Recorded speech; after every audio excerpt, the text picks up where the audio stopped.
Bonjour à tous chers amis et bienvenue sur la chaîne YouTube du diocèse pour ce nouveau numéro de Parole d'évêque en compagnie bien entendu de Monseigneur Nicolas Souchu. Bonjour Monseigneur, merci d'être avec nous aujourd'hui. Bonjour à tous ceux et celles qui nous regardent. Alors Monseigneur, ça fait 2 mois que nous ne sommes pas vus, nous avons fait une grande pause. Si je peux me permettre, comment allez-vous ? Eh bien rassurez-vous, je vais très bien.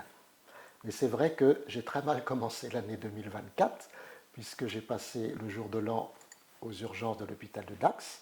J'ai été opéré de la prostate le 16 janvier et à la sortie de l'hôpital, le chirurgien m'a donné 1 mois d'arrêt.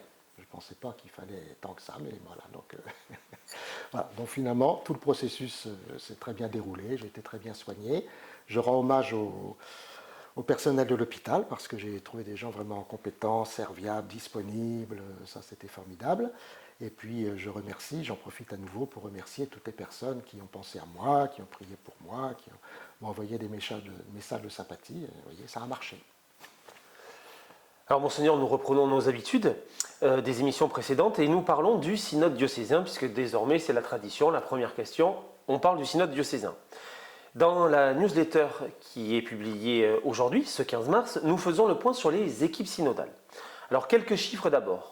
Notre diocèse en compte aujourd'hui 235, soit plus de 1000 personnes qui sont engagées dans cette grande réflexion.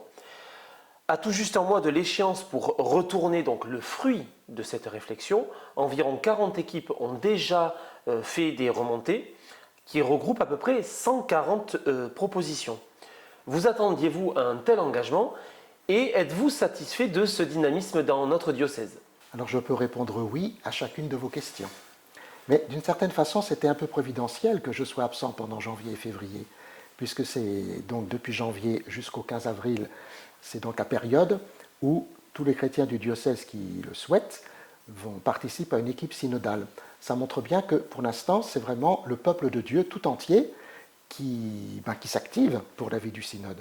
Et vous m'aviez interrogé au mois de janvier pour savoir si j'allais moi-même participer à une équipe synodale. Je vous avais dit non, à l'époque je ne savais pas que je serais arrêté si longtemps, mais il n'empêche que ce n'est pas le rôle de l'évêque d'être dans l'équipe, c'est vraiment le rôle du peuple de Dieu. Donc, plus il y a d'équipes, plus il y a de gens qui participent à ces équipes, plus on peut espérer que les orientations pastorales qui seront votées l'année prochaine seront acceptées et recueillies par le peuple de Dieu qui aura lui-même participé à son élaboration. Monseigneur, dans 10 jours, nous entrerons dans la Semaine Sainte et le lundi 25, sera particulièrement intense avec la journée des ministres ordonnés et la célébration de la traditionnelle messe chrismale. Pourriez-vous nous redire l'importance de cette célébration et pourquoi tous les fidèles du diocèse y sont invités ? Alors, tout le diocèse est invité parce que c'est une messe une fois dans l'année et qui n'existe qu'une fois. Et donc, c'est vraiment la messe où tout le peuple de Dieu est invité à se rassembler. C'est pourquoi elle a été détachée du jeudi saint, où normalement elle est célébrée le matin du jeudi saint, pour une des journées de la semaine sainte. Donc nous, c'est le lundi, après une journée de fraternelle et de prière avec les ministres ordonnés et les épouses des diacres. Et donc cette année, c'est donc à 18h à Sanctuaire Notre-Dame de Bugloz. J'ai fait corriger récemment, dans le rituel qui a été prévu pour cette messe, le fait que, par exemple, pour la consécration du Saint-Crème, puisque messe chrismale, c'est le jour où on consacre justement donc l'huile des malades, l'huile des catéchumènes et donc le Saint-Crème. Et il était simplement marqué que le Saint-Crème, c'est pour les baptisés et confirmés de l'année. Alors c'est tout à fait vrai. Et en même temps, cette année, nous allons avoir la grâce de l'ordination de prêtre du frère Patrick, donc de l'abbaye de Meillis, le 28 avril à 15h30. Et donc j'ai fait rajouter aussi de l'ordination d'un prêtre pour cette année. Donc c'est pour dire aussi que finalement, chaque baptisé, enfin chaque chrétien qui participe à cette messe, d'une certaine façon, renouvelle par la consécration des huiles saintes son propre engagement de baptiser, ou de son baptême ou de sa confirmation. Les prêtres de leur côté, puisque le jeudi saint, c'est la journée de l'institution de l'Eucharistie et du sacerdoce, renouvellent aussi leurs promesses d'ordination. Et puis, on a depuis plusieurs années déjà une petite question pour aider aussi les diacres permanents, surtout que cette année, c'est le 60e anniversaire de la reconstitution du diaconat en tant que permanent, avec le Concile Vatican II. Donc, ils auront aussi à répondre à une petite question. Et puis, on demande aussi de prier pour l'évêque, avec tout le peuple de Dieu qui est là, c'est pas si mal. Alors, Monseigneur, la transition est toute trouvée puisque vous venez de parler pour la messe chrismale des huiles. Euh, Dans notre diocèse, cette année, 24 adultes et 3 adolescents seront baptisés pendant la nuit de Pâques. Chaque année, je sais combien le dynamisme du catéchuménat vous réjouit et vous appelle à l'espérance. Que souhaitez-vous dire à nos futurs baptisés, mais aussi aux équipes qui les accompagnent sur ce cheminement qui dure plusieurs années? Alors vous avez fait la distinction, et je crois que c'était un peu exprès, entre ce qu'on appelle les adultes, c'est-à-dire les plus de 18 ans, et puis des plus jeunes, collégiens ou lycéens, qui vont eux aussi être baptisés, et puis ils sont confirmés sans doute après, parce que cette année, nous avons institué un nouveau service diocésain du catéchuménat des adolescents, enfin de l'initiation chrétienne des adolescents, et c'est donc la première année qu'en soi, on essaye d'aider davantage, donc plutôt l'âge collégien et lycéen, à se préparer, suivant là où ils en sont, soit à baptême, confirmation, Eucharistie, soit simplement à la confirmation, soit simplement à l'Eucharistie. Donc cette année, ça en fait 3, mais il faut aussi compter tous les jeunes enfants du primaire qui vont également être baptisés dans la nuit de Pâques. Et ça, je sais qu'il y en a aussi plusieurs. Ce qui m'a frappé cette année, c'est vraiment la jeunesse des catéchumènes. Parce que donc sur les 24 adultes, ils sont tous entre 18 et 40 ans, avec une grosse majorité entre 18 et 22 ans.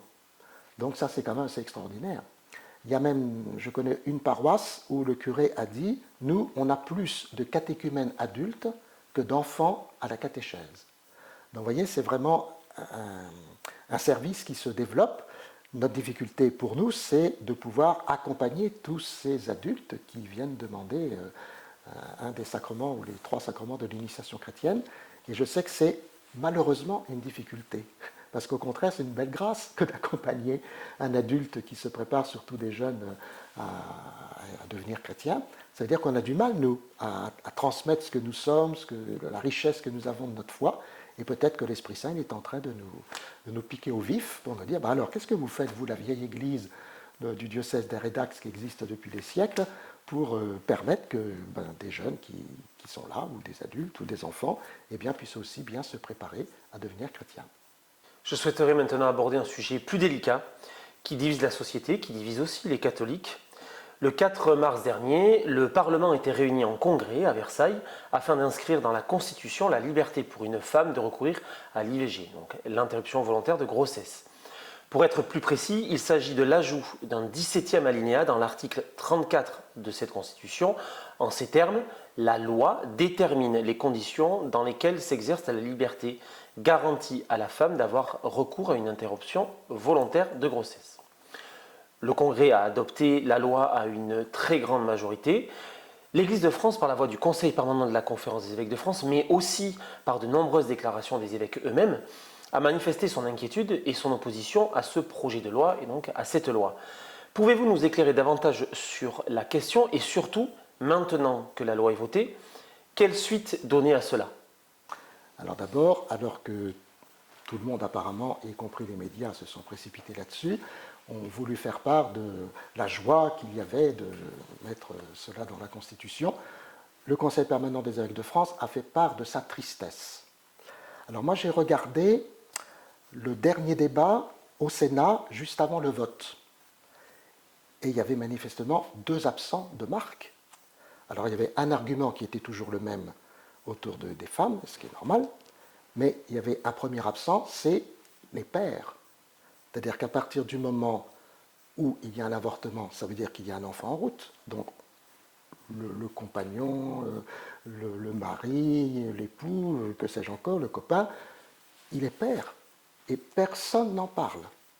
Donc ça veut dire qu'il y a une éducation à faire sur la conjugalité qui est très importante dans notre société, et ça, c'est évidemment pas entendu, ça ne tient pas.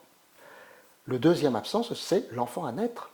Parce que nous, on a toujours dit que l'avortement, c'était un enfant à naître et qu'on faisait mourir. Voilà. C'était vraiment les 2 absents. Alors comment est-ce qu'une démocratie est capable d'entendre le silence? Parce que c'est quand même 2 silences majeurs. Un avortement, ça concerne bien sûr les femmes, mais ça ne concerne pas que les femmes, ça concerne forcément un homme quelque part qui est père, et ça concerne forcément un enfant à naître, puisqu'on va, par l'avortement, le faire disparaître. Donc ça, j'ai trouvé que c'était... Enfin, et partout, je n'ai entendu aucun autre argument que celui relatif aux femmes. Or, nous, les chrétiens, on estime que c'est tout un ensemble. Et comment est-ce qu'on peut éduquer à cet ensemble sans avoir simplement une seule vision? L'autre élément que j'ajoute à votre question, puisque M. Macron a, au début de cette semaine, déjà donné quelques orientations par rapport à la loi sur les lois de bioéthique et notamment sur les lois de fin de vie, là aussi, comment est-ce qu'on peut essayer de faire réfléchir? Le président de la Conférence des évêques de France a tout de suite réagi parce que le président de la République a parlé de la loi de fraternité en disant l'aide à mourir, enfin, ne pas en parler d'euthanasie, c'est une loi de fraternité. Mais le président de la Conférence des évêques a réagi en disant on prend la loi pour ce qu'elle n'est pas. Une loi de fraternité, ce n'est pas pour aider à mourir. Une loi de fraternité, c'est pour aider à vivre. Dans l'Écriture sainte, notamment dans l'Ancien Testament, dans le livre du Deutéronome, il est question de dire « choisis la vie ». Bien sûr, tu as le droit de choisir la mort, mais si tu choisis la vie, dit Dieu, moi je suis avec toi. Or, on a l'impression qu'effectivement, dans notre société, la mort est davantage protégée que la vie. Qu'est-ce que ça veut dire? Et si les évêques et les chrétiens avec nous, et les gens aussi des autres religions, parce que les autres religions, je pense que sur la vie, ils ont la même orientation, c'est-à-dire qu'elle vient de Dieu, elle nous est donnée, et on la garde telle qu'elle est, comment est-ce qu'on va essayer de renverser la tendance? Parce que ça veut dire quoi? De protéger plus la mort que la vie dans la société d'aujourd'hui. Et tous les exclus et tout ça, ils vont se sentir complètement abandonnés. Voyez? Et donc, pour ça que je trouve que c'est intéressant qu'on ne se mette pas en affrontement, mais que tout en disant qu'on est triste alors que tout le monde apparemment est dans la joie, comment est-ce qu'on peut faire réfléchir pour aider à avancer sur la vie et non pas seulement pour protéger la mort? Le samedi 6 avril, à Bugloz, le CCFD Terre Solidaire, le Secours catholique et la Pastorale des migrants organisent ensemble une nouvelle journée de formation autour du thème « Place et parole des pauvres », d'une église au service des pauvres à une église avec les pauvres. Vous êtes particulièrement attentif à cette réalité et vous soutenez cette initiative puisque vous serez présent en partie sur la matinée. Pouvez-vous nous en dire davantage? Bien, ce que je viens de dire précédemment sur la manière dont une démocratie peut entendre le silence, souvent c'est le silence des pauvres. Et ceux qui sont exclus, ils ne parlent pas ou ils n'ont pas les moyens de s'exprimer.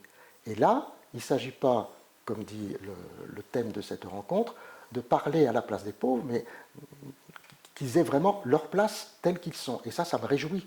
Et je trouve que c'est très important que les chrétiens, ils agissent aussi de ce point de vue-là, de façon à ce que notre discours et notre manière de penser ne soit pas seulement, comme je l'ai dit, une opposition, mais vraiment un être avec. Et plus on est avec les pauvres, Jésus dit, les pauvres, vous les aurez toujours avec vous, eh bien, plus on est avec eux, et non pas pour eux simplement, mais avec eux, eh bien, ça nous éduque aussi sur la manière d'être.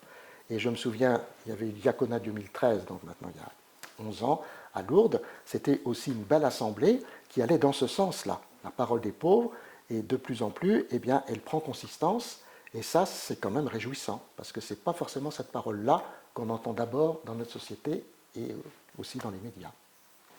Monseigneur, je vous laisse le mot de la fin. Vous souhaitiez plus particulièrement, je crois, vous adresser aux jeunes à quelques jours de Pâques. Oui, les jeunes, on a parlé beaucoup de difficultés, de la mort et tout ça. À Pâques, nous, eh bien, nous fêtons ce que le pape Benoît XVI avait appelé la grande espérance, l'espérance de Pâques. C'est-à-dire le Christ est toujours vivant, et c'est là-dessus qu'on s'appuie. Et je sais que ceux d'entre vous qui sont allés au camp ski, qui vont aller ou qui sont allés au PLVTT, eh bien, ils ont découvert à l'intérieur d'eux-mêmes cet attachement au Christ qui est toujours vivant, qui est notre grande espérance. Alors, à vous les jeunes et à nous les anciens, eh bien, je dis, osons l'espérance. C'est le thème de notre synode diocésain qui prend vraiment sa marque à Pâques.